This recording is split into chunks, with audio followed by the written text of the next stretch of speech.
Estamos retornando com o nosso Direto de Brasília e hoje recebendo o deputado Roberto de Lucena, do Podemos de São Paulo. Deputado, seja bem-vindo ao nosso programa, ao nosso Direto de Brasília. Olha, muito obrigado, é uma satisfação muito grande falar com você e poder ter a oportunidade de conversar com os nossos amigos. Bom, deputado, nós vamos assim já começar de leve, tá? Sabe-se que o Brasil arrecada trilhões, mas não se sabe quanto. A comissão sabe? Bom, o orçamento da União hoje consta de 3,3 trilhões de reais.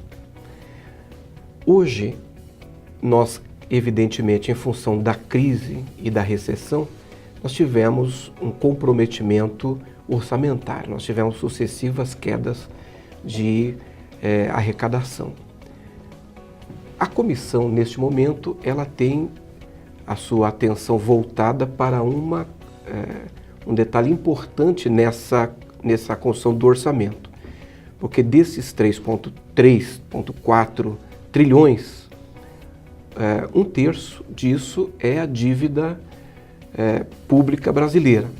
Então, é o tema sobre o qual a comissão está se debruçando neste momento, porque mais do que a queda de arrecadação, a queda de orçamento, nos interessa saber, nesse momento, nos interessa abrir o caixa preto da dívida pública e nós termos devidamente esclarecido, devidamente explicado para os cidadãos no que consiste essa dívida pública brasileira e por que hoje ela abocanha uma parte tão significativa do nosso orçamento. Agora, vocês já deram uma levantadinha nessa caixa preta, né?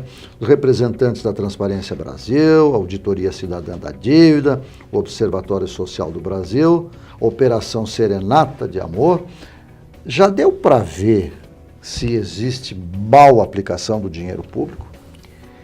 Nós temos duas frentes de preocupações. Uma delas envolve a corrupção.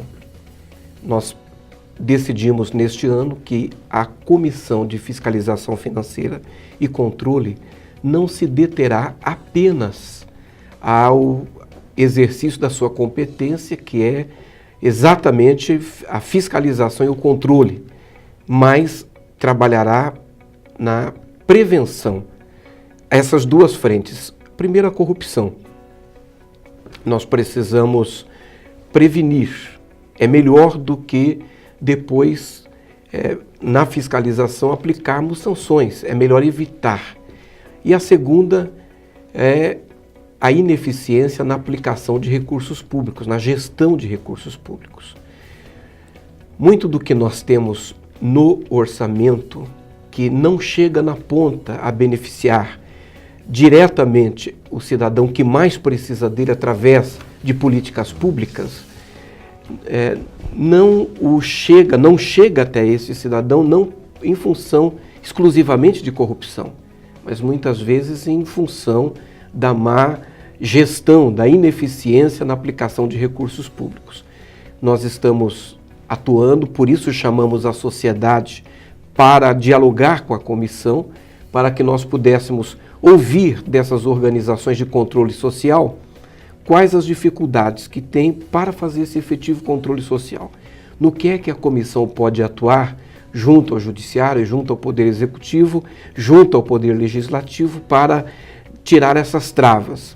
E segundo, para que essas organizações sociais pudessem trazer à comissão as sugestões para a elaboração de uma pauta exatamente no ano em que nós estamos com o calendário achatado pelo calendário eleitoral. E mais a Copa do Mundo, né, deputado? Também. Que vai atrapalhar bastante. Também, bem lembrado. Agora, nós temos então, fatiamos os dois. Corrupção e outro, então, como aplicar o dinheiro, como está sendo aplicado, como investigar. Agora, vamos por essa primeira parte. O que já foi possível detectar sobre corrupção? Primeiro, deixar claro que nós temos muito o que comemorar em relação ao combate à corrupção. Eu estou no segundo mandato. Sou do estado de São Paulo. No primeiro mandato, o primeiro projeto de lei que eu apresentei, ele tipificava a corrupção como crime hediondo. O fato é que nós não estamos nos mesmos patamares que estávamos há 10 anos atrás. O Brasil tem hoje uma legislação que não é a ideal, ela não é aquilo que se deseja, ela não é a legislação excelente, mas ela avançou, tanto avançou que, em função da legislação promovida pelo Congresso Nacional, o Ministério Público, a Polícia Federal puderam desdobrar operações como a Lava Jato, por exemplo, que jamais teria chegado no nível que chegou, ao nível que chegou, se não tivesse, por exemplo, o Instituto da Delação Premiada, que é uma nova legislação, um avanço, que se não tivesse criminalizado o Caixa 2, a lavagem de dinheiro, enfim, nós avançamos. Mas nós precisamos fechar as brechas, as lacunas, aperfeiçoar os nossos instrumentos, as nossas ferramentas de controle e de fiscalização. Agora, esse é um movimento contínuo. Por isso, nós precisamos estar atentos. Eu acredito muito que o que nós estamos vendo acontecer no Brasil hoje, nas revelações que têm vindo à tona, nas investigações que têm sido bem-sucedidas, na penalização e na punição de agentes públicos envolvidos com corrupção, tudo isso vai criando no coletivo, no consciente coletivo, o entendimento de que o crime não compensa. E essa sensação de impunidade, com uma legislação rigorosa, uma legislação forte, é exatamente o que nós precisamos para a contracultura da corrupção, para nós enfrentarmos e debelarmos essa cultura que é secular, que é endêmica e ela está sistematizada em todos os segmentos da sociedade. O senhor está chegando, segundo mandato, pode-se dizer que no Congresso Nacional o senhor está chegando. O senhor tinha ideia de que a corrupção no Brasil era tanta, era desse tamanho, bilhões e bilhões?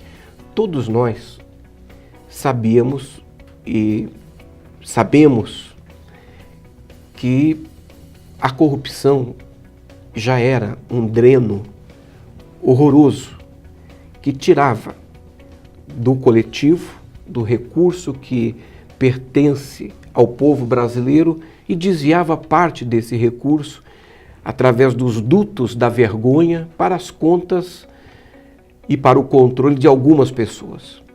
O que nós não tínhamos, na verdade, era a dimensão da profundidade, do quanto isso havia de fato corroído as estruturas, destruído por dentro como um câncer que destrói silenciosamente as estruturas do organismo.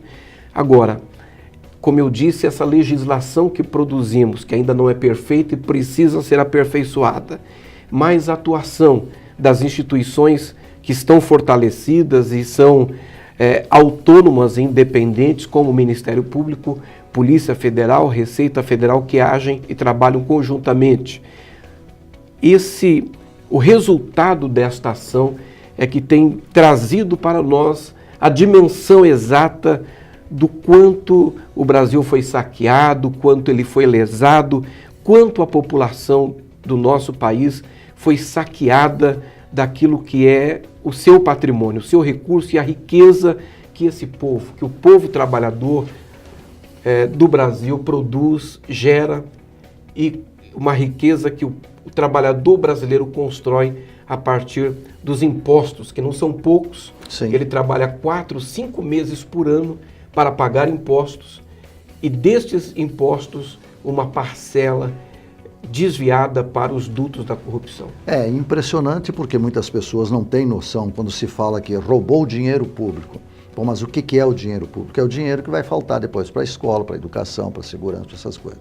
E tem 2 instrumentos aí que estão sendo debatidos nesse momento que podem ajudar a solidificar ou a destruir tudo que já foi construído até agora. Ou seja, a condenação em segunda instância, prisão e também o foro privilegiado. Estes são os assuntos para o próximo bloco com o deputado Roberto de Lucena.